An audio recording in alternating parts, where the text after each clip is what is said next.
Era la primavera o el verano del año 798. Alfonso convocó a sus jinetes y a sus infantes. La hueste atravesó las sierras asturianas y los valles de las Bavias. 2 calzadas romanas conducían de Astorga a Braga, la vieja Brácara Augusta, tierra cristiana desde que la reconquistara Alfonso I, ya junto al Atlántico. Desde allí el camino bajaba en vertical hasta la antigua Olisipo romana, esto es Lisboa, en la desembocadura del Tajo, ciudad mora, desde que en 719 la conquistara un hijo de Muza. Ese era el objetivo de Alfonso, Lisboa. O sea, Lisboa. Haga usted el favor de coger un mapa y evalúe el recorrido. Son más de 800 kilómetros desde Oviedo. En el camino hacia el sur, a partir de Astorga y luego de Braga, quedan todavía 400 kilómetros de peligrosa tierra de nadie, sujeta a la presión militar musulmana y por tanto expuesta a la súbita aparición de algún ejército enemigo. Bueno, pues todo eso hizo Alfonso y su gente a uña de caballo. Las cortes que Alfonso movilizó no debieron de ser poca cosa, pero un trayecto tan largo, sin bases logísticas a las que acogerse, porque allí no había nada propio, exige que un ejército sea capaz de abastecerse a sí mismo. Así que no hay que pensar solo en soldados a caballo, sino también en un nutrido cuerpo de intendencia, con vituallas, armas, agua, gentes que puedan levantar un campamento y fuerza no solo para atacar, sino también para defenderse a campo abierto. Sin duda Alfonso tenía a su favor el factor sorpresa, y es que nadie en Lisboa podía esperar que de repente apareciera por allí nada menos que el rey de Asturias a la cabeza de un formidable ejército. Los cristianos se asomaron al cerro de la ciudad, atacaron, se volcaron sobre Lisboa como una ola que todo lo anegó. Los sarracenos que defendían las murallas no pudieron oponer resistencia. Sin duda los asturianos vengaron a conciencia los estragos que pocos años antes habían causado los moros en las tierras del reino. Después, vencido el enemigo, procederían a capturar el botín. ¿Y qué botín? Lisboa era ya una ciudad muy importante, nada que ver con los pobres pillajes sobre zonas rurales, ¿eh? El premio de la victoria fue extraordinario. Buena parte de él iría a financiar la construcción de aquella Oviedo como gran capital que Alfonso había soñado.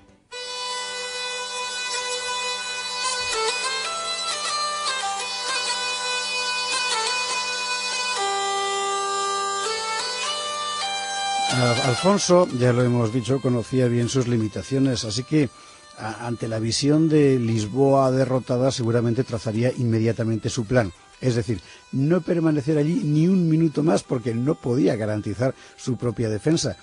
Seguramente optó enseguida por volver grupas, retornar cuanto antes a Oviedo y, eso sí, sacar el máximo rendimiento político de una victoria tan imprevisible. ¿Cómo explotar políticamente la victoria?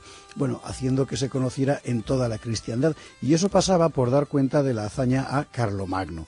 Por eso la primera providencia de Alfonso fue enviar a Carlomagno numerosos regalos con piezas del botín lisboeta.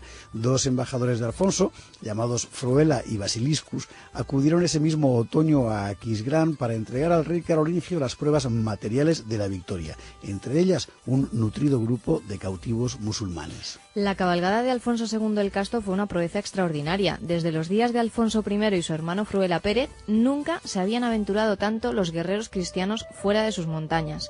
Y esta nueva hazaña era todavía más notable porque había llegado hasta la mismísima desembocadura del Tajo.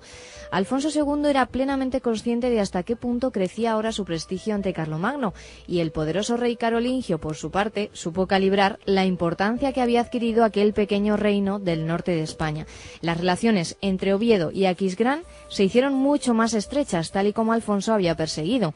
Conocemos varios de los contactos establecidos desde ese momento. La visita a Oviedo de los embajadores carolingios Jonás I y el obispo Teodulfo después. La visita de un monje lebaniego a Alcuino de York en San Martín de Tours y, bueno, un montón. Alcuino. No, personajes importantísimos, en realidad eran las grandes cabezas de la época. Pero quizá lo más importante fue que a partir de ese momento el intercambio entre Asturias y el Imperio carolingio se hizo intensísimo.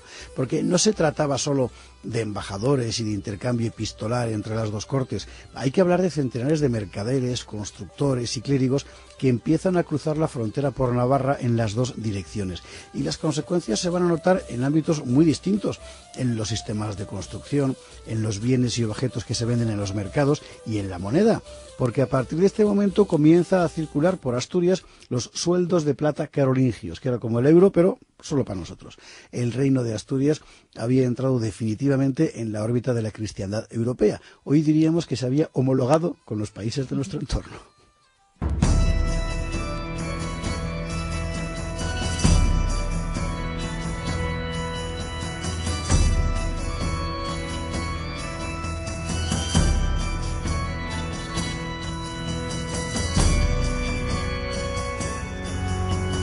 Bueno, el emir Alacán, nos lo podemos imaginar, explotaría de ira al conocer la aventura de Alfonso en Lisboa. Era una afrenta imperdonable.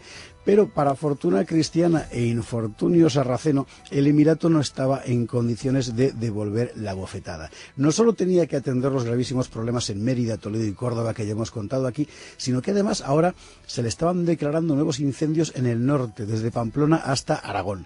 Incendios, por cierto, que nos interesan mucho, porque de ellos van a nacer los nuevos reinos cristianos de España. Pero eso lo contaremos mañana.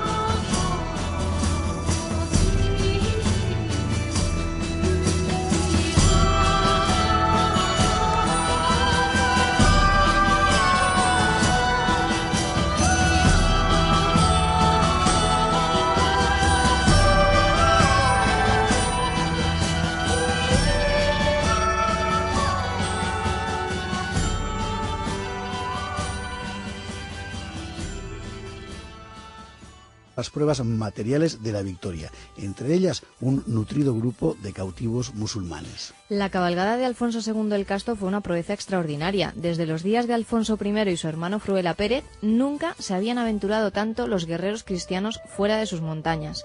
Y esta nueva hazaña era todavía más notable porque había llegado hasta la mismísima desembocadura del Tajo.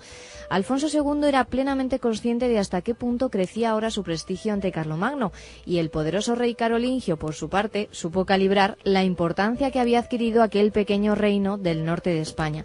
Las relaciones entre Oviedo y Aquisgrán se hicieron mucho más estrechas, tal y como Alfonso había perseguido. Conocemos varios de los contactos establecidos desde ese momento. La visita a Oviedo de los embajadores carolingios Jonás I y el obispo Teodulfo después. La visita de un monje lebaniego a Alcuino de York en San Martín de Tours y bueno, un montón. Alcuino. No, personajes importantísimos, en realidad eran las grandes cabezas de la época. Pero quizá lo más importante fue que a partir de ese momento el intercambio entre Asturias y el Imperio carolingio se hizo intensísimo. Porque no se trataba solo de embajadores y de intercambio epistolar entre las dos cortes. Hay que hablar de centenares de mercaderes, constructores y clérigos que empiezan a cruzar la frontera por Navarra en las dos direcciones. Y las consecuencias se van a notar en ámbitos muy distintos, en los sistemas de construcción, en los bienes y objetos que se venden en los mercados y en la moneda, porque a partir de este momento comienza a circular por Asturias los sueldos de plata carolingios, que era como el euro, pero solo para nosotros.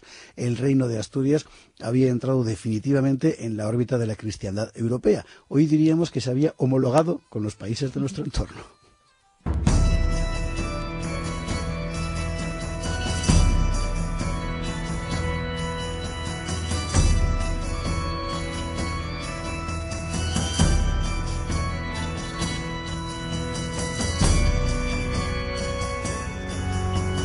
Bueno, el emir Alacán, nos lo podemos imaginar, explotaría de ira al conocer la aventura de Alfonso en Lisboa. Era una afrenta imperdonable.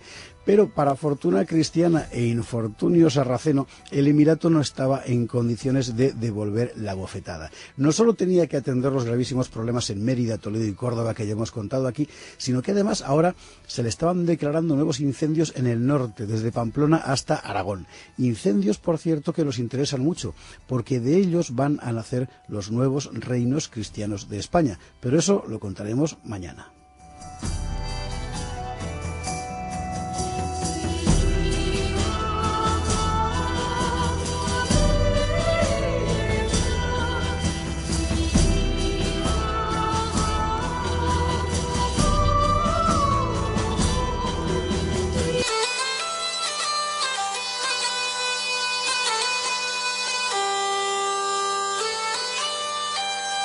Alfonso, ya lo hemos dicho, conocía bien sus limitaciones, así que ante la visión de Lisboa derrotada seguramente trazaría inmediatamente su plan.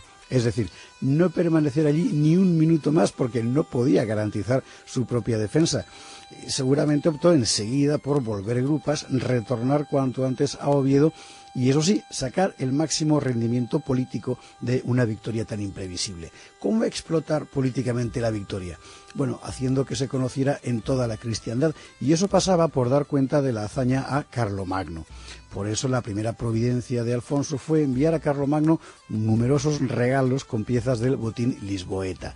2 embajadores de Alfonso, llamados Fruela y Basiliscus, acudieron ese mismo otoño a Aquisgrán para entregar al rey carolingio las pruebas materiales de la victoria, entre ellas un nutrido grupo de cautivos musulmanes. La cabalgada de Alfonso II el Casto fue una proeza extraordinaria. Desde los días de Alfonso I y su hermano Fruela Pérez, nunca se habían aventurado tanto los guerreros cristianos fuera de sus montañas. Y esta nueva hazaña era todavía más notable porque había llegado hasta la mismísima desembocadura del Tajo. Alfonso II era plenamente consciente de hasta qué punto crecía ahora su prestigio ante Carlomagno, y el poderoso rey carolingio, por su parte, supo calibrar la importancia que había adquirido aquel pequeño reino del norte de España. Las relaciones entre Oviedo y Aquisgrán se hicieron mucho más estrechas, tal y como Alfonso había perseguido. Conocemos varios de los contactos establecidos desde ese momento. La visita a Oviedo de los embajadores carolingios Jonás primero y el obispo Teodulfo después. La visita de un monje lebaniego a Alcuino de York en San Martín de Tours y, bueno, un montón. Alcuino. No, personajes importantísimos, en realidad eran las grandes cabezas de la época. Pero quizá lo más importante fue que a partir de ese momento el intercambio entre Asturias y el Imperio carolingio se hizo intensísimo. Porque no se trataba solo de embajadores y de intercambio epistolar entre las dos cortes. Hay que hablar de centenares de mercaderes, constructores y clérigos que empiezan a cruzar la frontera por Navarra en las dos direcciones. Y las consecuencias se van a notar en ámbitos muy distintos, en los sistemas de construcción, en los bienes y objetos que se venden en los mercados y en la moneda, porque a partir de este momento comienza a circular por Asturias los sueldos de plata carolingios, que era como el euro, pero solo para nosotros. El reino de Asturias había entrado definitivamente en la órbita de la cristiandad europea. Hoy diríamos que se había homologado con los países de nuestro entorno.